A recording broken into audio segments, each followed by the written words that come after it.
Hi, my name's Reese and this is the day in life of a welding apprentice.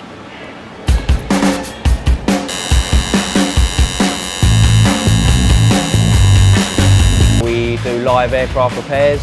Used to do a bit of travelling around to RF bases, welding planes. So I start at 7 in the morning and I'll do reading of technical drawings, work a drawing out, work a job out, and then I'll spend the day with my welding inspector and a fitter and a sheet metal worker on producing an aircraft part. Today I'm making some aluminium ducts for an Airbus A320. It's a commercial plane and I'll be on this job now for the next month because there's a batch of them, a batch of 200 I think, so I'll be on that for the rest of the month.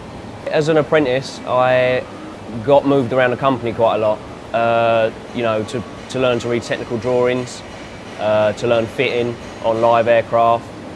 I've done a lot of sheet metal, so I learned a lot more because the company moved me around to different sections. So my qualifications now are pretty good and my CV's pretty strong.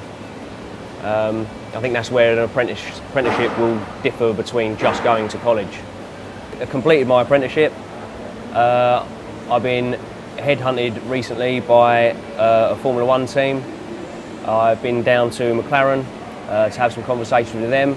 I'll be staying here, but there's sort of many routes in the future that I'm not sure what I'm going to take due to just relocation, things like that. And at the minute I'm just happy staying in the aerospace industry and doing what I'm doing, I suppose.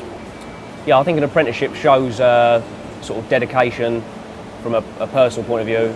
Companies quite like to see that you've spent the 3 years and put the time and effort into to complete the course, and yeah, I think it opens up quite a few doors.